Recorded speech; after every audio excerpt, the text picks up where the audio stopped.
All right, y'all. A little update and everything. I've been under the spotlight here lately again. Been really busy. Uh, Trying to finish this track up we're on now. Then we'll be moving back in time, which will be nice because we won't have to be, cutting and limbing them with a chainsaw. The track is going to be a whole lot closer to home, a whole lot closer to the mill we haul to too. So it'll save on this high dollar fuel and time and tires and everything. It's just all around better. We don't get that opportunity a whole lot, but it's nice to take advantage of when we do. And anyway, the garden's doing pretty good. Haven't got any tomatoes out yet, but I've got green tomatoes on the vine. We picked some squash. We've got some more we need to pick, and some zucchini. Uh, you know, Corn and everything like that's doing about as expected. Uh, just cutting bales some hay over this past few days and weekend and all. Uh, Honestly, I can't find what I did with my GoPro, so I didn't really get any footage. I got a couple of clips on the phone, but I'm not a serious YouTuber like some people. You got some good homestead and good like farm-based channels like Stony Ridge Farm and some other ones I can't think of right off. But I mean, they'll video everything when they're cutting and baling. Just a few acres farm is one. They'll use the GoPros, they'll use the drones, all that kind of stuff. But honestly, I just don't got time for that or the equipment set up. I mean, I got a GoPro if I can find it, but I don't have a good drone and everything. But yeah, cut that hay. Well, when my father-in-law cut and baled a few weeks ago, I went out there and, helped them cut some and helped them rake some with my rake. And it's the first time I've used that rake in a very long time because it was my dad's rake. And we usually just use my father-in-law's rake because he's got one of those big hydraulic wheel rakes and it does a really good job, a lot faster and everything like that. But the hay was so thin this year, it took so long to rake it. I broke mine there too to help them. And discovered that that thing is missing more teeth than a meth head. So I ended up putting like 15 or 20 teeth in that before I cut this field on my own. And the rake's doing a better job. I'd like to have a nicer one in the future, but I just can't afford it right now. We're getting into too much stuff. Uh, when my father-in-law did it, I went out there and helped him bale some. I baled one bale, and my baler bird caught on fire because it had a bearing gall. And luckily, it was right at dark, which I could feel the tractor pulling hard. But it was the first time I pulled that baler with that tractor, so I didn't know, you know, I couldn't tell as easily that that's, what it was, and not just how it normally is. So luckily, being half dark like that, I seen a little smoke and I seen the sparks, and was able to figure that out, park it, spray it down with water and all to make sure it's good and out. Then started taking that down. The bearing actually wasn't a big deal to put in. I had to take one off in front of it to get to it. Of course, it's been on there forever and seized up, so I ended up having to cut it off and put two new bearings on it, which is not a big deal. And that baler has been sitting since, my dad quit cutting hay about 6, 7 years ago out in the weather. 'Cause he didn't have a shed for it, and he didn't worry with tarping it or anything like that. I need to get me a big tarp to cover it with. But yeah, so there. And then it's been needing the pickup teeth in the head for you know, probably 15 years. Ever since I've been using it. When we cut hay before, and then like I said, it was about a 6, 7 year period we didn't use it. But regardless, it still needed them. So I decided I was going to put them in there. Not a big deal. They're like $3 and something a piece, not very expensive. But they were a job to put in. Uh, the bolts on the bottom of the guard is easy to get to, no big deal at all. The ones on the top are over in between the roller and the head. So the only way you can get to them is laying under the baler, and unless you had the head taken off for whatever reason, that is the time to do it. If you ever take a baler head off, that's when you replace your teeth. But I didn't have that luxury, so um, yeah, I had to lay under there, and those bolts had been on there. I bet you since that baler was new, because he knew it was going to be a pain, so he never put teeth in it. So it ain't no telling how long them bolts have been on there. And thank God none of them, sheared off being rusted up. They all did break loose. Well, there was a couple of them I couldn't get off, but I worked around it on the inside putting the teeth in. But the majority of them came off fine, which I was very surprised at that. And by fine, I mean they were tight, but they didn't break off. Uh, there was no way to get an impact in there because, like I said, it was over behind the head, so you only had about that much space in there from where the bottom of the head is made round it.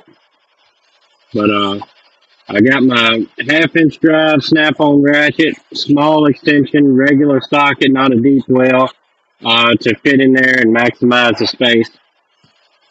Could not break the one or two of them loose with just that setup. I mean, they were tight. I had to get a pipe and put on the end of the ratchet. And again, I'm laying on my back up under there with my arms contorted around my head, holding it in there. I had to take a tire bar to hold the head of the ratchet up straight so it wouldn't twist around when you tried to pull it. And it was so tight under there, the ratchet handle and the pipe was rubbing my chest, breaking it loose. So, after I broke it loose a half a turn or something, I could take the pipe off and work it a little better. But it was about a 6-hour job, to be honest. And it definitely did a lot better job bailing after that. Because, like I said, it's needed them things for 15 years or so. And I don't mean there's one or two of them gone. I put 25 of them on there. And really, it could have used some more. I replaced it's 2 forks on each tooth, or whatever you call them. I call them teeth, but there's 2 forks on it. And a lot of them were, broke both sides. Some of them were just broke one. So you'd have one and one, broke. So I replaced the majority of those. I replaced all the ones that were completely broke and the majority of the ones that only had one side. So it's definitely doing a lot better now. I don't know how many is on there total. I didn't count, but anyway, I put 25 on it. Like I said, after you got them guards off, putting teeth on ain't no big deal. Just one bolt, spin the head, the pickup reel around till you get to the ones you need to get to, and there you go. But getting them guards off was a pain for me. So, got it back together, went and baled some hay. Like I said, real light, real thin year. I only got 23 and a half bales out of that field on a good year. We cut it one time before, my father-in-law did, but then we hadn't cut it in the last few years because the field's kind of rough. But, if you go slow and take your time, it's not that big of a deal. And I don't know, I'd say an average good year, you get 40, 45. So about half, somewhere along in that ballpark. But better than nothing, definitely. It had a lot of weeds in it, so I did cut it kind of high. I didn't shake the ground with the hay cutter to try to let that grass come back up in the second cutting and overtake them weeds, and hopefully get a better quality cut and a better quantity cut out of it. But anyway, the animals are doing pretty good. The baby goat's doing pretty good. Hate to speak too soon, but hopefully this one will survive and change our goat birthing luck. I think we had some bad genetics, and we had a couple bad billies and stuff like that, and hopefully we've got it all sorted out now. The cows are doing good. One of the small cows we have, I think she's mixed with a Dexter and something else. I'm not sure what it is, but she definitely doesn't look full Dexter. But she just had a calf yesterday. So far, it looks like it's going pretty good. I don't know if it's male or female yet, but anyway, we finally wrapped up ball season, so that'll give me a lot more time. Uh, I'm glad for that to be over with. Honestly, it's very time consuming. And on the truck business deal, hopefully we're about ready to do that. We've got the LLC formed and everything now. The guy's got the truck. Said he just got his trucks that he ordered the other day. So as soon as they get everything switched over, all the DMV crap, then he'll be ready to sell it to me. And then I've got to do all my DMV crap and then be ready to hit the road. So anyway, a lot of things going on, a lot of exciting things. I figured, diesel fuel is almost $6 a gallon, so what better time to buy a truck? So there's that. But yeah, a lot of people say right now is the worst time in history to buy a truck with everything costing so much. But I'm hoping that we'll be okay. Seems like God has opened that door for us because when I got my license back, I was telling my wife I wanted to buy a truck and, more or less halfway joking, but, I seriously did want to buy one. And I was trying to find something, like a 80s or 90s model, whatever kind of truck, probably look like a hay baler and run over. Something you can get for a reasonable price. And just start with that because honestly, the majority of what I'll be hauling with it will be trees, wood like we're doing now. And most log trucks ain't pretty because it just comes with the territory, get tore up. But it's been a month ago now, but a buddy of mine, we were around him, for a get together or whatever. And it's the same guy that my dad bought these two trucks from, the last two trucks he's bought. So I asked him if he had a truck for sale. He said, a pickup or something? I said, no, a tractor trailer. And he said, actually, I got one I will be selling as soon as I get those other ones. So we talked about that and worked through the deal and everything. And, pretty much the kind of deal where it just falls in your lap and the kind of money that I can get it for. It just seems, like God is directing that path. So I guess we're going to take a leap of faith and go that way and see what happens. But again, the majority of what I'll be hauling with it will be from my dad, honestly, pulling wood here. So I think I can stay steady enough to pay for it. And like I said, for what the truck costs. Now the insurance is way, way, way, way higher than I was expecting. And they tell me because log trucks are high risk, and the fact that I don't, haven't owned a truck for and insurance and stuff of my own for 3 years is a factor. So hopefully, if I get it in 3 years, no accidents, everything's good, it will come down a bit. But yeah, basically the insurance a year is the same thing I'm paying for the truck. So there's that. I had to have some tires for that flatbed trailer we bought. It had two flat tires on it, and I had to change them out. A buddy of mine had those tires because they're 24s, and all the trucks and trailers that my dad runs are 22s.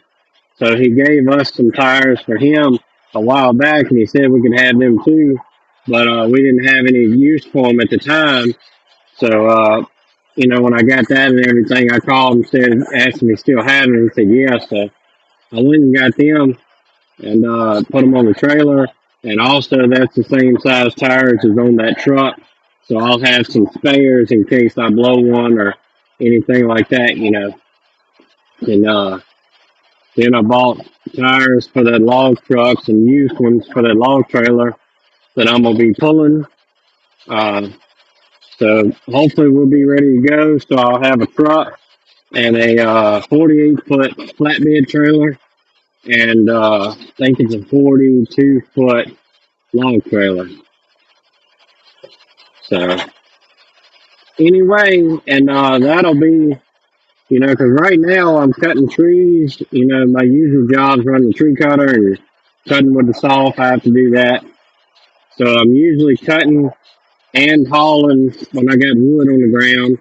So I'll still be getting my regular, cutting paycheck, and then the truck will be, my own deal. So I'm hoping I can get some, footing established. You know, hopefully everything goes good with the truck. Blessed and anointed with oil and everything. So the way we've got it figured is I can pull 2 loads a day with it and cover all the expenses and have some profit. And again, that'll be running a separate deal because I'll still be getting my regular paycheck for working in the woods. So I'm hoping I don't have to depend on the truck. I can let it pay for itself basically doing what I'm doing now. So I'm hoping in a year or so to have the truck paid off and be clear and all that, and then you know you got insurance, taxes, all that fun stuff, but I won't have an actual payment to worry about. And if things get too bad, you can always just pull the license off and park it till things get better in that situation once you get it paid for. So I'm planning on, like I said, not using the truck money for a paycheck or personal use or whatever, and just building the company part up because I'll have my regular paycheck, and then hopefully in the future, maybe I can expand and run 2 trucks, find a driver, or whatever I need to do, or at least have enough cushion money in there to cover whatever repair on the truck or buying more trailers if I need to do that, if I start doing more hauling. The truck does have a wet line kit on it, which means I could use dump trailers and stuff if I had one. So I could haul, potash, chicken litter, fertilizer, things like that if I need to. And, but yeah, like I said, it just seems like it's the way that we're being directed right now. So anyway, uh, again, I apologize for not having a lot of videos, a lot of content out. It's just been super busy at the moment. We finished baling hay Tuesday night, no, Monday night, and they were calling for rain Wednesday, which is today. We hadn't got it so far, but I wanted to get it done. So I finished baling at 11 o'clock Monday night. A lot of people say you can't bale. The hay that I finished baling was a touch green, and also the dew had just started falling. It wasn't a big heavy dew, but a lot of people say you can't bale hay that's any bit green or you any dew on it or at night or anything like that. But that's one reason I like this baler. It's an old school John Deere 410 baler. Everything's manual on it. It doesn't have a computer monitor or anything like that you have to monitor. Or, you put the string on manually and everything too. So I've been using this baler. It's the only round baler I've ever used. I'm familiar with it. When you got everything right, once you get that bale started, you can bale anything you want to bale. I bailed in the rain one time. We were just about to finish a field up, and it started coming a downpour rain. And once I got that bale started, just let her eat and finished it up. I think I bailed about 4 or 5 bales in the pouring down rain. Now, I mean, they will rot if you bail them in the rain like that, but we went ahead and fed them first and everything. But once you've got, if you don't know anything about hay or anything like that, so when you cut it, it's green for a day or so. If you cut it and it rains on it that night, you're fine. If you cut it and 2 days later it rains on it, boy, you got a problem. But if you hadn't raked it, you can still salvage it. You'll lose a lot of your volume and it won't be as good a quality, but after it dries, you can bale it. Once you rake it, if it rains on them big rake rolls, it will not dry. You can, a lot of people use tethering hay now to dry it out, but a tether is good. If it does get rained on while it's raked like that, you can spread it back out, let it dry back out, and salvage something up. But the people that don't have them, like we never did. My father-in-law has one, but we never did. If it gets rained on, boy, you got a mess. I mean, you can go through and hit it with the rake and flip it over and let it dry a little bit on this side. Flip it again, let it dry a little bit here. I mean, it's going to take you a couple days of doing that crap to get it, halfway dry there to try to rake it, try to bale it back. So, like I said, I finished them few bales in the rain. That way the hay is up. It's not in the field to deal with because if it gets rained on and you just leave it, then it's clogging your killing grass in the field, and then it'll clog your hay mower up when you come back next year with the second cutting or whatever you're doing. So I just bailed them to get rid of them, basically. But anyway, I had a few hiccups while we were baling. The string tension didn't want to work right. I had to get used to driving this tractor with the baler because I used my dad's John Deere before, and then this Massey Ferguson, being an older tractor, I had to take the PTO out of gear when I, worked my hydraulic parts, like opening the gate and everything. So I had to learn that because a couple times I couldn't figure out why it wasn't operating because you got to let all the way off on the clutch and everything, so you got to take it out of gear to do that sometimes. But got it figured out and got some hay baled, so that's a good thing. The animals will be happy. Not the best hay in the world, but it beats a snowball. And right now we're in a drought so bad it ain't funny. Um, Again, I guess I'm on a ramble today. It's been so long since I make a video. But a couple years ago, before I had the farm, just working in the woods logging, it would rain and it would rain and it would rain and it would rain. And we would miss, 2 or 3 days of work because it just rained so much if we're cutting in a bad place that you just can't get in there. I mean, it's just a swamp. We always say you need a boat to go to work. But it would rain and rain and rain and rain and rain. Soon as I get the farm and stuff and want some rain, make the pasture grow, the hay grow, the garden grow, it shut off like that. We were way underwater the rainfall that they measured last year. And we're in a drought right now. We got a little bit of rain a couple weeks ago, but we didn't get hardly anything in the spring.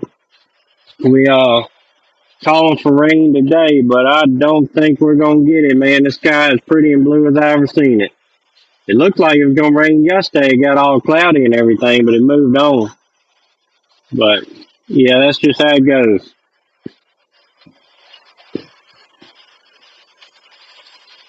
But anyway, I appreciate everybody watching. I have made a few more TikToks here lately. If you're into that, if you got TikTok, it's 6 Shooter Homestead on there too. But other than that, I'll update y'all again we got something to talk about, or after I get that truck or whatever. Also, y'all let me know if y'all interested in the trucking stuff, maybe the business starting thing. But we really had a time starting this LLC and trying to figure out everything.